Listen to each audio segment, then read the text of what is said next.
She couldn't even make sergeant, and now she thinks she belongs here. The words drift through the thick summer air like smoke, invisible but choking. I don't turn around. I don't need to. The voice is familiar, Uncle Roy. He always did have a gift for cutting people just low enough to make it sound like he was doing them a favor. This time he doesn't even bother to whisper. He wants me to hear. I stare straight ahead, eyes locked on the flag-draped casket at the center of the chapel. The honor guard stands frozen in ritual. My father's medals glint under the soft chapel lights, polished to perfection. Just like he always expected, the Maddox name gleams on the plaque above the altar, bold and clean, as if generations of weight don't already press on it. I can feel the judgment wrapping around me like barbed wire. My dress blues are crisp regulation. But to them, I might as well be wearing a Halloween costume. My cousins, my brothers, all active duty or retired airborne rangers, even a Navy SEAL among them sit like statues on the front pew. I'm in the second row. Of course, no one offered me a place in front. I keep my back straight, hands folded tight in my lap, but my pulse flutters. I feel heat rising in my neck, flushing into my ears. I want to turn around and tell Roy that rank doesn't define impact, that I've spent years leading quietly, responding to disasters, holding the line when others fled, keeping families safe during floods, fires, and civil unrest. I want to say that I didn't climb the same ladder because I chose a different wall, but I don't say any of it because I know they wouldn't hear me. They never did. I glance down at the small insignia pinned above my left breast pocket. It's not a combat infantry badge or silver star. It's a small unit emblem, a domestic ops division few in this room even know exists. But it means everything to me. I earned it with blood sweat and long nights in command tents coordinating evacuations and aid drops. None of that matters here. To them, I'm still just Aaron, the soft one, the youngest child who chose the National Guard instead of the real Army. The one who took care of Mom while the others deployed, who went part-time instead of full career track, who never climbed above lieutenant until well into her 30s. A chair creaks nearby. Someone sighs, maybe impatient with the service, maybe just bored. And just as the chaplain begins the final blessing, the heavy double doors at the rear of the chapel open. I hear the boots first, 1-2, deliberate and slow. Then the whisper around the pews. General Raymond Carter. I don't move at first. He's the last person I expected. My brothers sit straighter. All eyes turn. The 4-star general walks with quiet authority down the aisle, his eyes scanning the crowd, then landing on me. He stops at the end of my pew. "Lieutenant Maddox," he says, just loud enough for me to hear. His voice is deep and warm, but there's something else, something knowing. I rise slowly, unsure what's happening. Everyone's watching now. The murmurs have gone quiet. The general leans in slightly, his hand firm on my shoulder. His eyes lock with mine. "You're the commander now." He gives a small nod, then turns and walks away without another word. The words hit me like a thunderclap. I sit back down slowly, heart pounding. My hands tremble in my lap. For a split second, the room blurs, not from tears, but from the flood of memory of pain of all the things that led to this moment. They mocked me, but they don't know what I've done. They don't know who I've become. They don't know the promise he left behind. And if they did, would it change anything? I don't know. But what I do know is this. That whisper was more than ceremony. It was a passing of the torch, one my father never got to give me himself. And suddenly, I realize this isn't the end of the story. It's where it finally begins. My name is Aaron Maddox, and I am 35 years old. I was born in Fayetteville, North Carolina, 5 minutes from Fort Bragg, to a family that treats the Army like it's part of our DNA. The Maddox name carries weight in military circles. My grandfather served in Korea. My father, Colonel Thomas Maddox, built his legacy in Desert Storm and commanded respect like some men breathe naturally without pause. My 2 older brothers, Sam and Luke, followed suit. Infantry and intelligence respectively. I was supposed to be next, but I didn't go the way I was supposed to. It wasn't that I didn't believe in duty. I believed in it so deeply it hurt. But I also believed in balance and being present when it mattered. And for my mother, that meant not shipping off to training when her breast cancer came back during my senior year of high school. While my brothers packed their duffels, I unpacked hers in the hospital. I missed the first wave of enlistment. I told my father I'd join later. He didn't say anything that day, but the look said it all. Later came. I joined the Army National Guard at 21 part-time because Mom needed a caretaker and I needed to work. I picked up shifts at a hardware store, took night classes, helped pay for her meds, and every holiday, every cookout, every family dinner I'd feel their judgment pressing on me like humidity. "You still doing that weekend warrior thing?" Sam once asked, while slicing brisket voice thick with condescension. Luke just grunted. "You gonna be a real soldier someday, or what?" Dad rarely said a word. He didn't need to. His silence was a verdict. I told myself I didn't care, but I did. Deep down, I did. I rose through the guard ranks steadily, but slowly. I never chased glory, I chased usefulness. I became a logistics expert. I took extra certifications in crisis response. I volunteered for hurricane relief missions, wildfire evacuations, pandemic coordination. No, I wasn't kicking down doors in foreign countries. But I was saving lives at home. Still, my name never came up at the family table unless it was to compare me to someone else. Sam made captain before 30. Luke rotated through 3 deployments and got a Bronze Star. I was a lieutenant in a state unit who showed up in news photos holding a clipboard while others held rifles. What they never saw, what I never told them, was how I stayed up for 72 hours coordinating a statewide flood response when a dam broke near Asheville, how I slept in my truck between shifts, how I once stood between an irate civilian and a tired armed soldier and talked him down with nothing but my voice, how one mother handed me her baby during an evacuation and whispered, "Please make sure she gets out," and I did. But in the Maddox household, that was soft. Supportive, not real soldiering, so I stopped talking about it. When Mom died, I didn't ask my father to come to the hospice. He wouldn't have anyway. He called me the night before the funeral and asked if the arrangements were taken care of. That was the last time we spoke. After that, years passed. I sent holiday cards. He never replied. I got promoted. He didn't acknowledge it. I moved to Raleigh. He stayed in his dusty home outside Fayetteville. We became strangers. Still, I kept his photo on my desk. Not out of affection, but because I needed the reminder of what I came from and what I wasn't going to become. When the call came that he had died in his sleep, I didn't cry. Not immediately. I just stared at the phone and waited for something to break open inside me, but nothing did. It wasn't until I stood in that chapel surrounded by family members who looked right through me that I felt it. The grief, the loss, but not for him. For the chance to be seen by him. I'd never been enough in his eyes, not soldier enough, not tough enough, not his version of Maddox, and yet General Carter had come.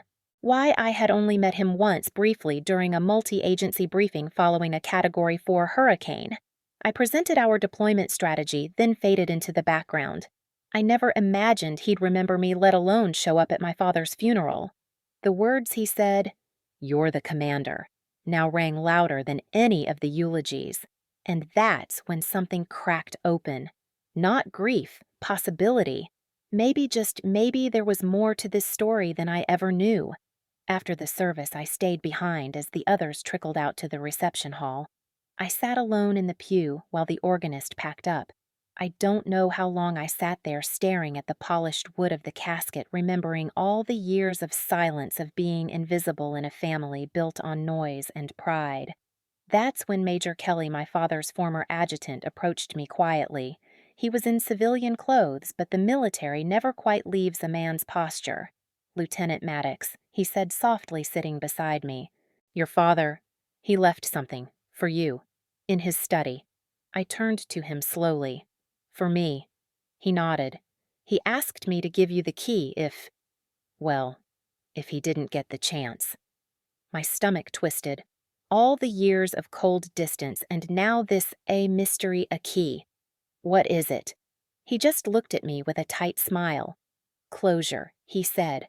Or maybe a beginning. I held the key in my palm, the metal warm from his hand. My father had locked away something with my name on it. I had no idea what I'd find. But I knew for the first time in my life that I had to find it alone. The study still smelled like hemp leather pipe smoke and dust that hadn't been disturbed in years. I hadn't stepped foot in that room since I was 19 when I'd stormed out after one of our last real arguments. Back then, I'd just told him I was joining the National Guard instead of going active duty. He hadn't yelled. He just looked at me and said, "You're wasting your potential." And somehow, that cut deeper than anything he could have screamed. The furniture was exactly how I remembered his massive cherry wood desk, the wall lined with plaques and certificates, a framed photo of him shaking hands with a President Reagan, I think. My face wasn't in a single frame.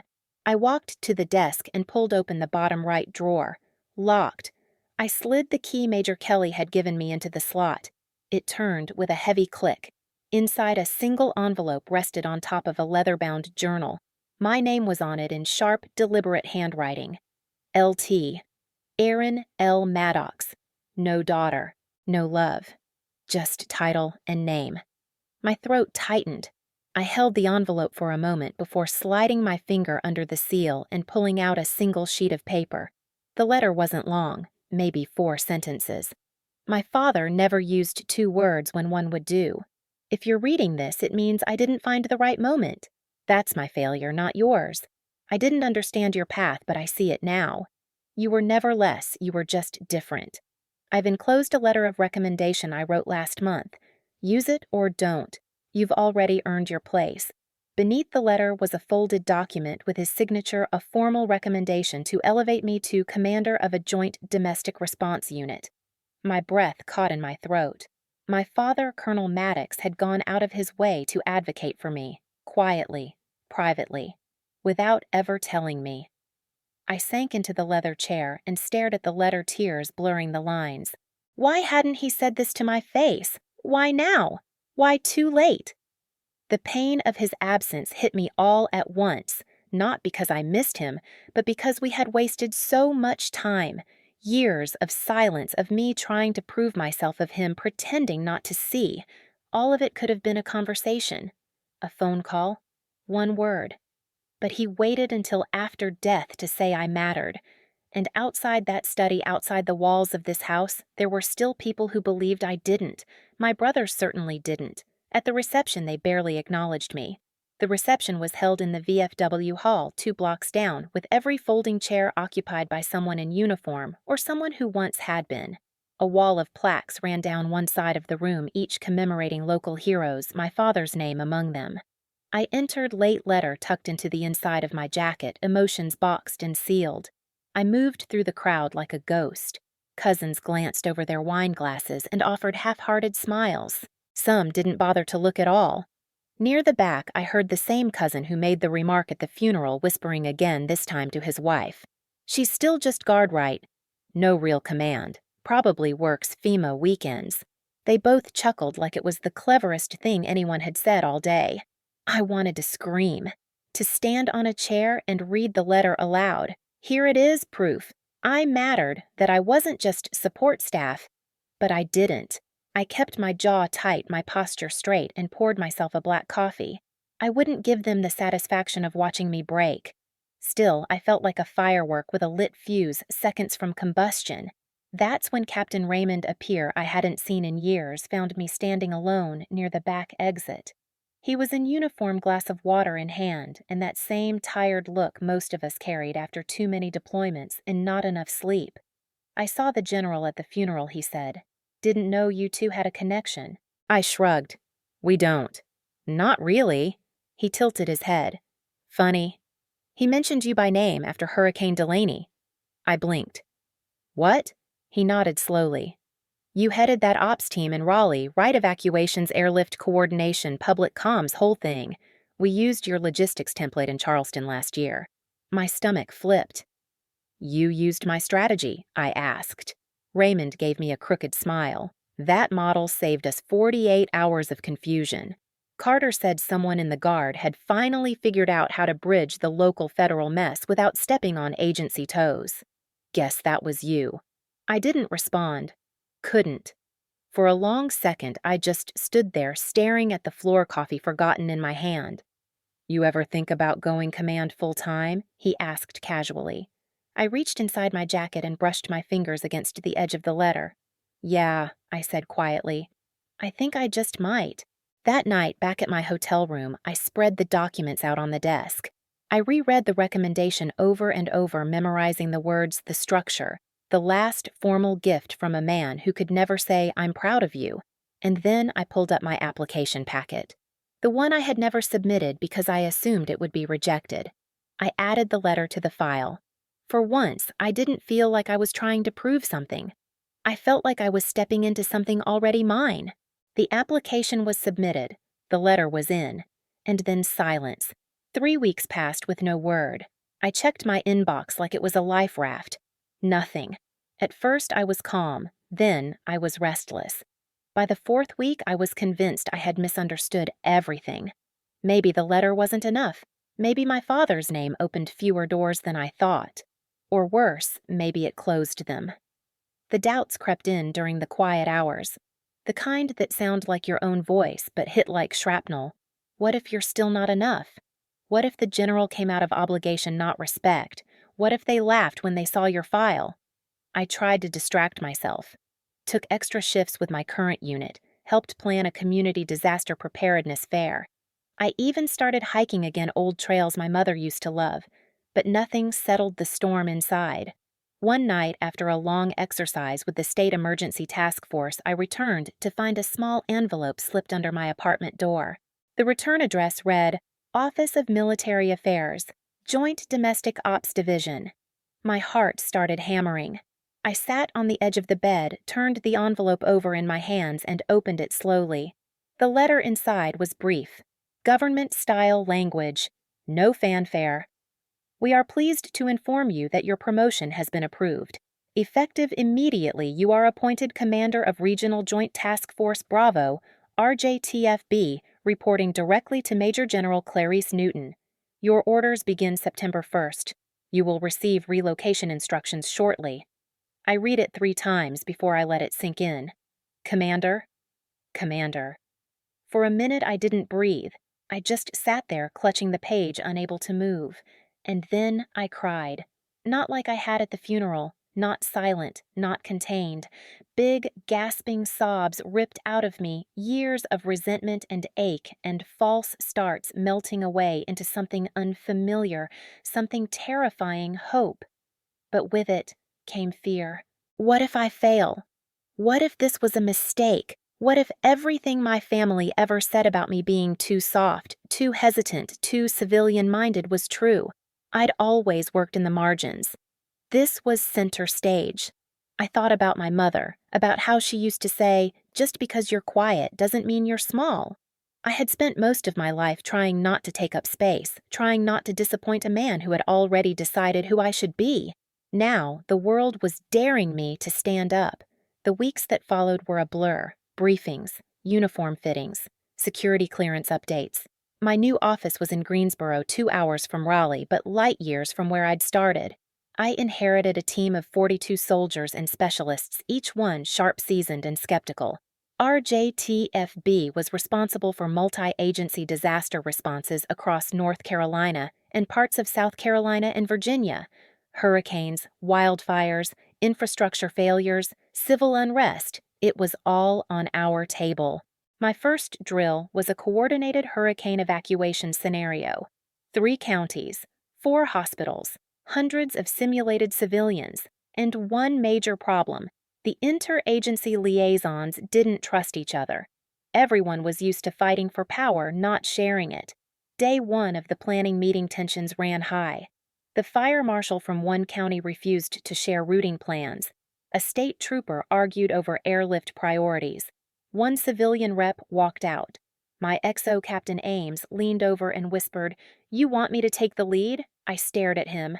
I knew what he meant. He wasn't trying to be disrespectful, but he thought I'd crack, that maybe the rumors about the Softmatics were true. "No," I said firmly. "Let them talk. I'm listening." I sat through the entire mess without raising my voice once. That night, I went back to my quarters and reworked the entire ops flow based on everything I'd observed, who clashed with whom, where communication lines broke, what the real fear behind each complaint was. The next morning, I presented a revised command plan. It was simple, clear, integrated. I drew arrows between departments, circled joint responsibilities, and laid out a shared resource chain that balanced risk and control. I finished my briefing, looked up, and braced for pushback. There was none. The fire marshal nodded slowly. That could work, the trooper muttered. It's clean.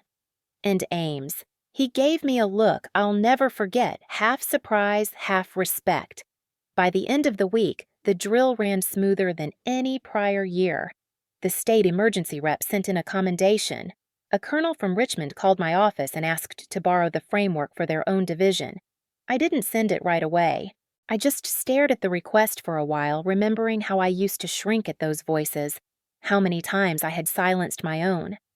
Now they were asking me how. And yet I hadn't told a soul in my family. Not Sam, not Luke, certainly not Roy. They didn't know I was now Commander Maddox, and I wasn't sure I wanted them to. But fate, it turns out, doesn't always ask for permission.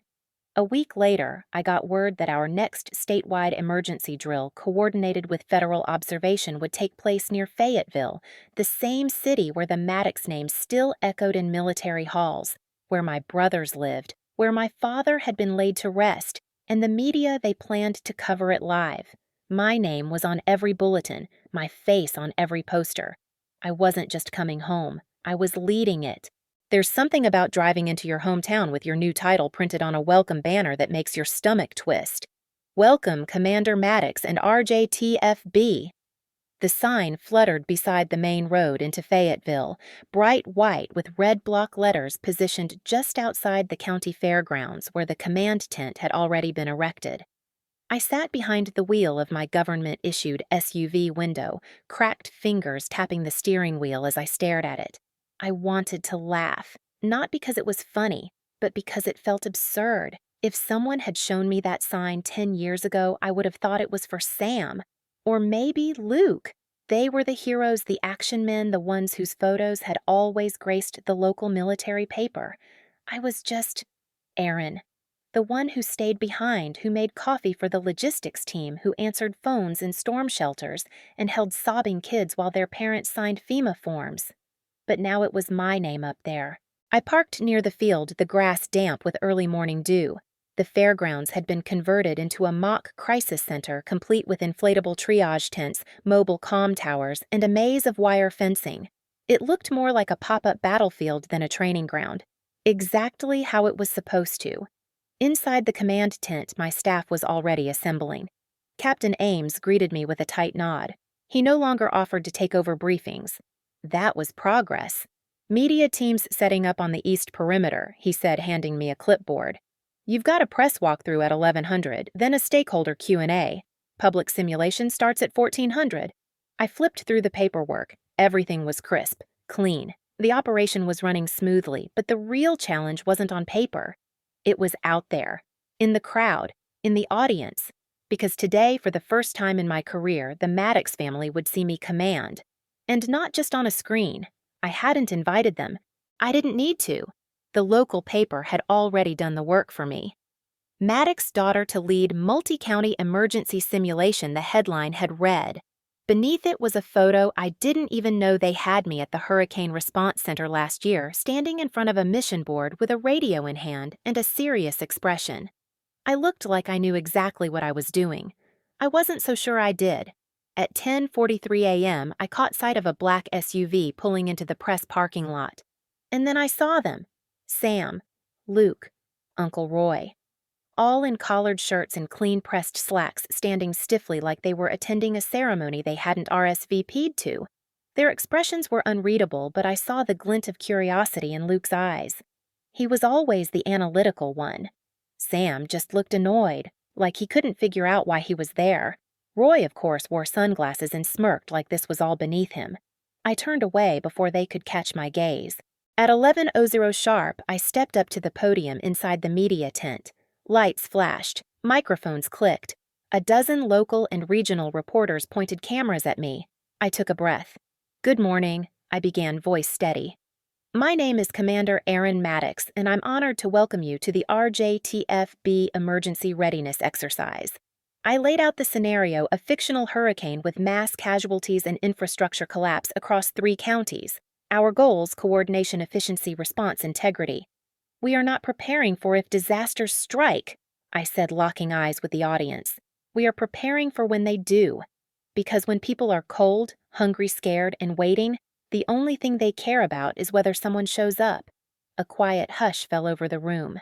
Behind the press table, Sam leaned back in his chair, arms crossed. Luke sat still, watching me carefully. "And Roy." He whispered something to the man next to him and laughed, but I didn't flinch. Because for the first time in my life, I wasn't speaking to them. I wasn't trying to earn their respect. I was speaking as someone who had already earned her own. The drill unfolded with precision. Helicopters arrived on cue. The National Guard set up the emergency triage. Role players simulated panic, injury, and conflict. My team was everywhere, radioing, adjusting moving assets in real time. And I, Commander Maddox, was at the center.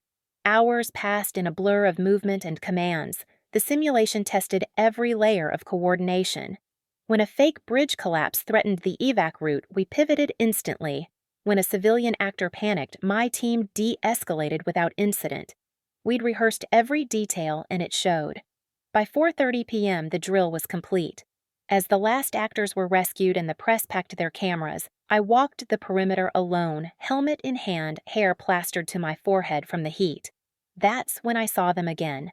My brothers were standing near the temporary fencing, talking quietly. Roy had already left. Typical. I could have kept walking, but I didn't. I approached them slowly, boots crunching against gravel. Sam noticed me first. He squinted like he couldn't quite believe what he was seeing. "You're actually running this?" he asked. I looked at him, then at Luke. "I've been running this for a while," I said. "You just never looked." Luke gave a small nod. Not quite approval, but not dismissal either. Sam shoved his hands in his pockets. "Guess it's different than I thought." I raised an eyebrow. "How did you think it would be?" He hesitated, then shrugged. "Honestly, I didn't think you'd pull it off." "Neither did Dad," I said flatly. Luke tilted his head. "I'm not sure that's true." My breath caught. "What?" He reached into his jacket and pulled out a folded piece of paper. "I went through Dad's office after the funeral," he said. "Found this tucked behind his will." He handed it to me. It was a copy of the letter he'd written me, the one I had locked in my drawer back in Raleigh. "He wrote 2 versions," Luke said quietly. "One for you, one for the record." Guess he wanted to make sure we all knew. My hands trembled as I took the paper. Sam looked away. Luke offered a small smile. "Congrats, Commander," he said. Then they walked off together, disappearing into the late afternoon sun. I stood there alone, the letter fluttering in my hand, a knot of grief and pride tangled in my chest. He had believed in me, in his own way, in his own time, and finally, they had seen me. By the end of the week, the footage from the Fayetteville simulation had aired on every local news station and even made it to a national disaster response briefing. My name had been mentioned briefly professionally, but it was the still photos that traveled farther. One in particular stood out. I was standing at the center of a mobile command circle, one hand holding a radio, the other gesturing to a map on the hood of a military vehicle. Behind me, my team, diverse, sharp, locked in, focused. That image said everything I never had to explain. Still, I didn't think much of it until the email arrived the next Monday.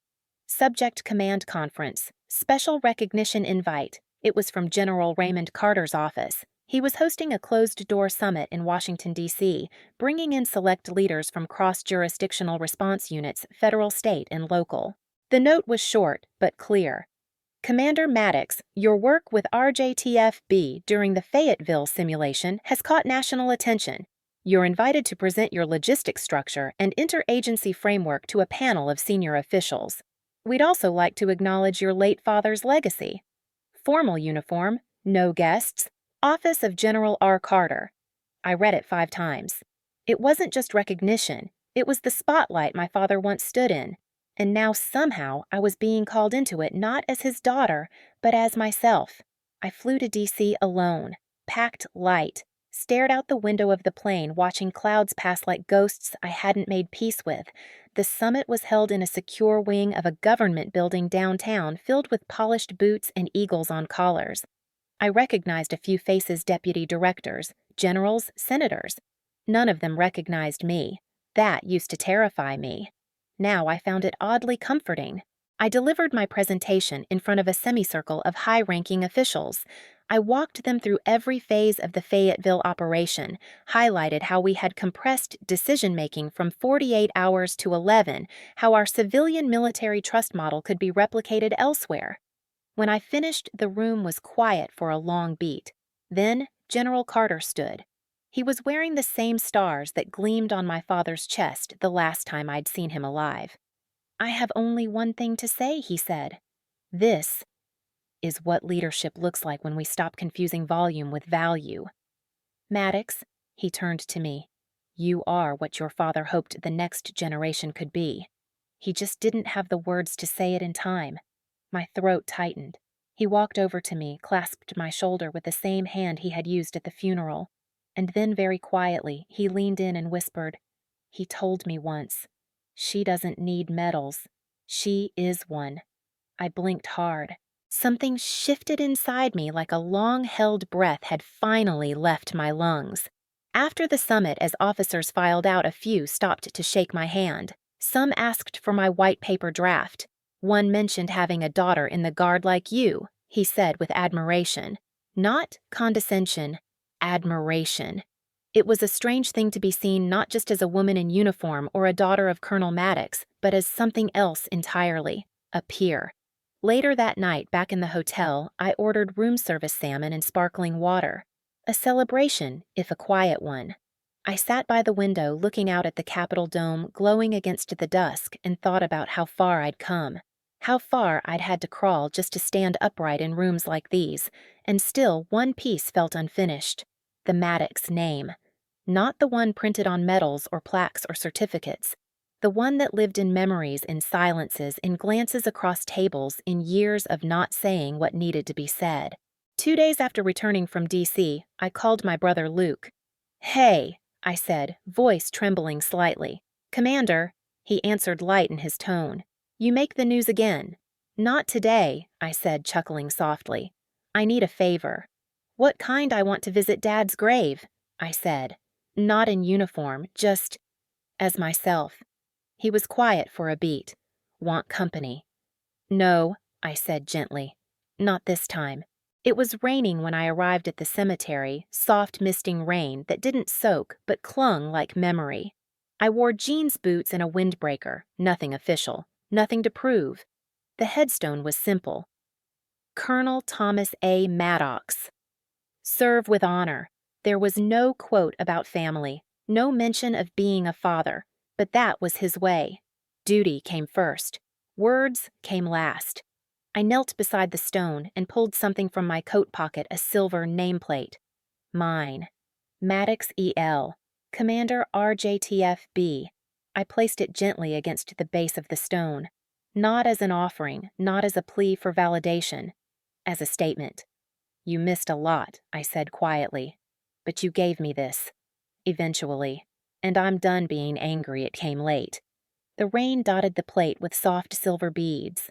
I looked up at the sky, then back down at the earth that held him. "I'm not you," I said, "and that's okay. I don't want to be." I stood brushing my hands on my thighs, "but I hope you see me now." And I walked away, not broken, not bitter, just whole. 6 months later, I stood at the back of a high school auditorium in rural Virginia waiting for my cue. It was a leadership conference for young cadets from JROTC programs across the state, mostly teenagers in oversized uniforms buzzing with nerves, ambition, and too much hair gel. I wasn't supposed to be here. The keynote speaker had canceled last minute, and someone from the state military liaison's office had asked if I could step in. It's a small thing, they'd said. Local. Casual. Only a few hundred kids. But something in me had said yes before I could think of a reason to say no. So here I was. The event coordinator gave me a nod. I walked quietly onto the stage, my boots muffled by the thick curtain. I stepped to the microphone, the spotlight warming my face, and took a long look at the crowd before me. Dozens of young faces looked back, eager, unsure, full of questions they didn't yet know how to ask. I smiled. "Good morning," I began. "My name is Commander Aaron Maddox, and I'm here to talk to you about leadership." The microphone hummed softly as I let the silence settle for a beat. Now I could stand up here and list every regulation, every acronym, every standard the military will ever teach you, but you'll learn those eventually with enough time and mistakes. I took a step closer to the edge of the stage. "What they won't always teach you," I said, "is how to lead when no one's watching, when there's no ribbon for what you just did. When your family doesn't understand, when your title doesn't impress anyone, when you're not the loudest or the strongest or the most decorated, but you're the one everyone's looking at when things fall apart." A few students nodded. One girl in the front row straightened her shoulders. I paused, remembering what it felt like to be young, overlooked, and desperate to matter. When I first joined, I continued I wasn't taken seriously. Not by my family. Not by some of my colleagues. Honestly, sometimes not even by myself. I didn't take the path they expected. I chose a different branch, a different rhythm, a different purpose. I looked out at the room and found one boy in a wrinkled uniform slouched with arms crossed, his eyes locked with mine. "But different," I said, "doesn't mean weaker. It just means you have to see the worth before anyone else does. And you have to hold on to it, even when no one claps." A quiet settled over the auditorium. "I used to think power came from permission," I added softly. "But real power, it comes from clarity, from showing up day after day when no one's watching, from leading well in the silence." I stepped back from the mic. "That's all I've got." And then, from somewhere in the middle rows, a pair of hands began to clap. It wasn't thunderous, it wasn't immediate, but it spread until all of them were standing, clapping. For me. After the event, a few cadets came up shyly asking for photos, shaking my hand. One young woman, maybe 17, lingered behind the others. She had sharp brown eyes and a scar running along the bridge of her nose. "Ma'am," she said, "can I ask something?" Of course. What if my family doesn't believe in what I'm doing? I smiled gently. God, did I know that question. "Then you hold on to it twice as hard," I said. "And one day you'll stand in a room like this and they'll realize it wasn't their belief you needed." She blinked fast, then nodded. "Thank you, Commander." I watched her walk away, her posture a little taller than when she arrived. That night, I returned to my new base, now officially restructured under federal oversight thanks to the success of our Fayetteville model. My office was modest, but there was one item that meant more than anything else on the shelves: the framed letter from my father. It still stung to read it, but it also steadied me. There's a line I think about often now, one that didn't make it into the funeral speech or the news coverage or the press briefings. "You were always the quiet backbone. Lead them." It wasn't flowery, it wasn't an apology, but it was in his own hardened way a recognition. And that's all I ever wanted. I no longer needed to prove myself to men like Roy or brothers like Sam. I didn't need to replay every conversation where someone called me just National Guard or where my name was left off the invitation list. Because the rooms I walk into now, I walk into because of who I am, not despite it. And when I return home to visit Mom's grave, I bring no rank, no awards, no headlines. Just flowers. And quiet. I sit beside her and talk like I used to. About the cadets I mentor, the new joint program we're building with FEMA, the commander I promoted last week, young sharp female, the kind of soldier who makes me believe in everything again. And every time I walk away, I feel lighter. I used to think closure was a single conversation, a single moment where someone finally says the thing you've been waiting to hear. But now I know closure isn't something you get. It's something you build with every steady choice, every quiet win, every time you show up, especially when no one claps.